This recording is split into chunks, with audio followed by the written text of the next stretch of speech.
यदि किसी tax payer ने म्यूचुअल फंड परचेज किए हैं तो उसे अपनी इनकम टैक्स की रिटर्न में कहाँ पे दिखाना है, कैसे दिखाना है और किन बातों का ध्यान रखना है, इसके बारे में हम इस वीडियो में डिस्कशन करेंगे।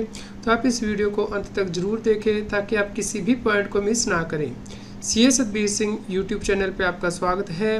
इनकम टैक्स रिटर्न को फाइल करना दिन ब दिन मुश्किल होता जा रहा है क्योंकि टेक्नोलॉजी बदल रही है, इनकम टैक्स की प्रोविज़न चेंज हो रही है। इसलिए आप हमारे YouTube चैनल को सब्सक्राइब कर लें और रेगुलर अपडेट के लिए आप हमें व्हाट्सएप चैनल और Telegram channel CA Satbir Singh Taxheal पे भी सब्सक्राइब कर लें। लिंक वीडियो के डिस्क्रिप्शन में भी दिया गया है, कमेंट में पिन किया गया है ताकि आपको इनकम टैक्स के रेगुलर अपडेट्स आपके मोबाइल पे ही मिलते रहें। जब कोई टैक्स पेयर म्यूचुअल फंड को परचेज करता है, क्या उसे भी अपनी इनकम टैक्स की रिटर्न में इसे रिपोर्ट करना होता है? दोस्तों, इसके बारे में अक्सर हमसे क्वेश्चन पूछा जाता है, तो चलिए हम इसके बारे में इनकम टैक्स की प्रोविज़न को समझते हैं। जब भी आप कोई म्यूचुअल फंड परचेज करते हैं तो उसकी जानकारी इनकम टैक्स विभाग को भेज दी जाती है, जिससे कि आप अपने TIS यानी कि टैक्स पेयर इन्फॉर्मेशन समरी में देख सकते हैं इनकम टैक्स के पोर्टल पे।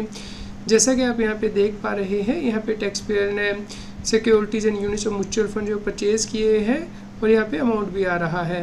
तो क्या उसे अपनी इनकम टैक्स की रिटर्न में रिपोर्ट करना होगा? यदि रिपोर्ट करना है तो कहाँ पे रिपोर्ट करना है और कैसे रिपोर्ट करना है, चलिए इसके बारे में समझते हैं।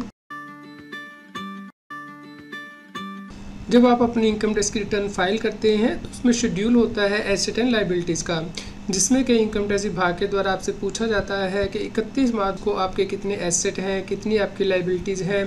तो चलिए शेड्यूल के बारे में समझते हैं और ये भी समझेंगे कि शेड्यूल किन व्यक्तियों को फाइल करना है और कैसे फाइल करना है, और यदि आप ये शेड्यूल फिल नहीं कर रहे हैं तो आपको किन बातों का ध्यान रखना है। यहाँ पे आप देख सकते हैं, जब आप इनकम टैक्स की रिटर्न फाइल करते हैं इनकम टैक्स के पोर्टल पे तो ITR 2 या फिर ITR 3 के अंतर्गत ये शेड्यूल दिया होता है।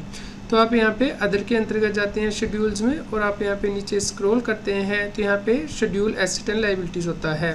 तो यहाँ पे आप टिक करते हैं और कंटिन्यू करते हैं। तो इस प्रकार से शेड्यूल एसेट एंड लायबिलिटी यानी कि AL का शेड्यूल आ जाता है। आप इसे ओपन करते हैं तो यहाँ पे आप देख सकते हैं शेड्यूल AL यानी कि एसेट लायबिलिटी का शेड्यूल। यहाँ पे आपको इमूवेबल एसेट की परचेज ऐड करनी होती है, यानी कि जैसे कि आपके पास कोई घर है या फिर कोई लैंड है, कोई बिल्डिंग है, तो उसकी डिटेल आप यहाँ पे ऐड करते हैं।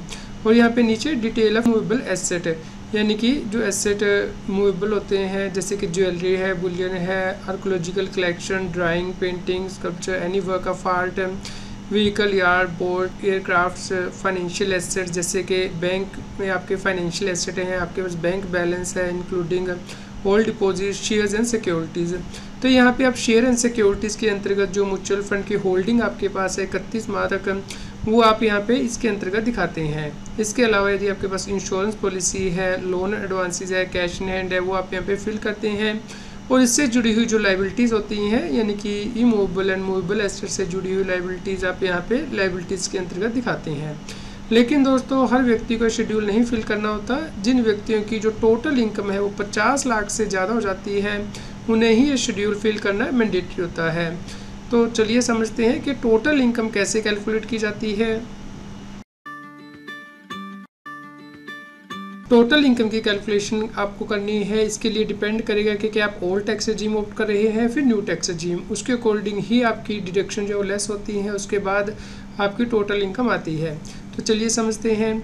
जैसे कि यहाँ पे टैक्स पेयर को सैलरी मिली है, उसमें से स्टैंडर्ड डिडक्शन लेस हो गई है, तो इनकम टैक्स एक्ट के अकॉर्डिंग जो इनकम है वो आपको कैलकुलेट करनी है हर हेड के अकॉर्डिंग, जैसे कि सैलरी हेड के अकॉर्डिंग। इसी प्रकार जो लॉन्ग टर्म कैपिटल गेन आपका आया है शेयर म्यूचुअल फंड की सेल करने से, उससे आपको इनकम हुई है तो वो आप ऐड कर लेते हैं। अदर सोर्सेज से यदि आपकी कोई इनकम है जैसे कि सेम बैंक के इंटरेस्ट से, FD इंटरेस्ट से या डिविडेंड फ्रॉम शेयर से, वो आप ऐड कर लेते हैं।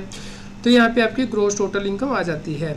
अब यदि आप पुरानी स्कीम लेते हैं तो उस केस में आप 80C या 80D एक्स्ट्रा की जो डिडक्शंस हैं इनकम टैक्स में वो क्लेम करते हैं। तो इन डिडक्शंस को लेस करने के बाद जो इनकम आती है वो आपकी टोटल इनकम होती है। यदि आप नई स्कीम लेते हैं तो उस केस में आपको डिडक्शन नहीं मिलती है, तो उस केस में आपकी जो ग्रॉस टोटल इनकम है उसमें से सिर्फ स्पेसिफाइड डिडक्शन लेस होती है नई स्कीम में, जैसे कि एम्प्लॉयर के द्वारा NPS में कंट्रीब्यूशन किया गया है तो वो डिडक्शन आपको लेस करनी है। अदरवाइज आपको और जो डिडक्शन है वो नहीं मिलती हैं, जैसे कि ओल्ड रजीम में आपको मिलती हैं। तो यहाँ पे आप देख सकते हैं, यहाँ पे टैक्स पेयर ने नई रजीम ली है, इसलिए उसे कोई डिडक्शन नहीं मिली है। तो यहाँ पे जो इनकम आ गई है, ग्रोस टोटल इनकम में से डिडक्शन लेस करने के बाद ये टोटल इनकम देखी जाएगी। यदि ये 50 लाख से एक्सीड हो रही है तो उस केस में आपको एसेट एंड लायबिलिटीज़ का शेड्यूल फिल करना मैंडेटरी है इनकम टैक्स रिटर्न में, जिसमें कि आपको सभी अपने इमूवेबल और मूवेबल एसेट की डिटेल देनी होती है एज ऑन 31 मार्च। यदि किसी व्यक्ति की टोटल इनकम 50 लाख से ज़्यादा नहीं है लेकिन उसने म्यूचुअल फंड परचेज़ किए हैं तो उसे ITR में कहाँ दिखाना है।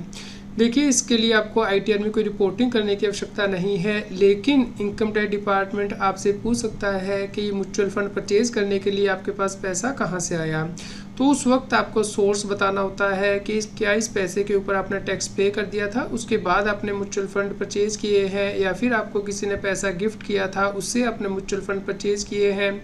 तो इस केस में आपको सोर्स एक्सप्लेन करना होता है, इसलिए आपको ये इंश्योर करना है कि आप अपनी इनकम के जो प्रूफ हैं वो अपने पास रखें, और ये म्यूचुअल फंड कैसे परचेज़ किए गए थे, किस दिन परचेज़ किए गए थे, उसके बारे में भी आप सभी रिकॉर्ड अपने पास रखें, जैसे कि बैंक स्टेटमेंट या फिर म्यूचुअल फंड की स्टेटमेंट अपने पास रखें, ताकि जब भी इनकम टैक्स डिपार्टमेंट से कोई क्वेरी आए तो आप उसका जवाब दे पाएँ।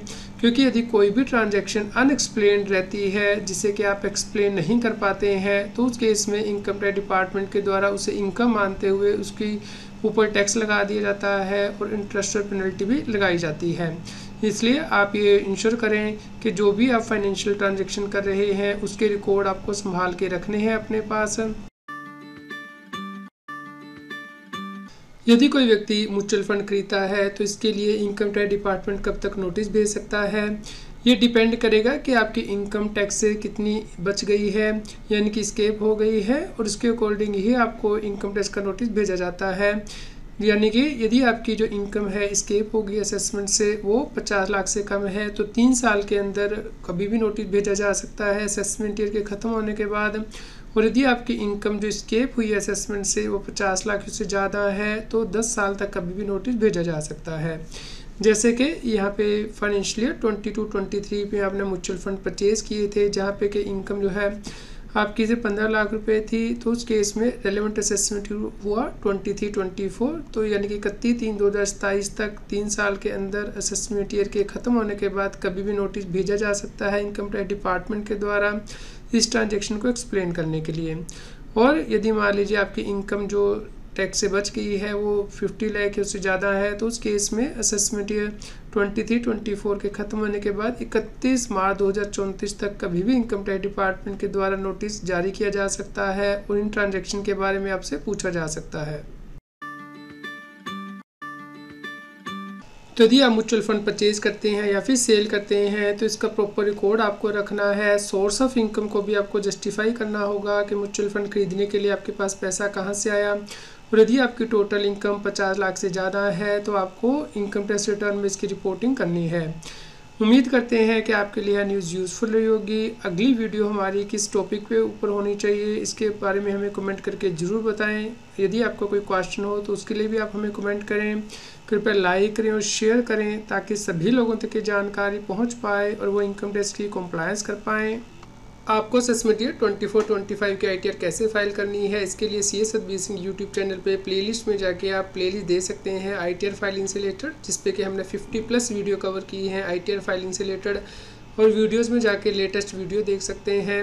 तो आप इन सभी वीडियोस को देखिए, लाइक कीजिए और शेयर कीजिए ताकि सभी लोगों तक की जानकारी पहुँच पाए और वो इनकम टैक्स की कंप्लायंस कर पाएँ।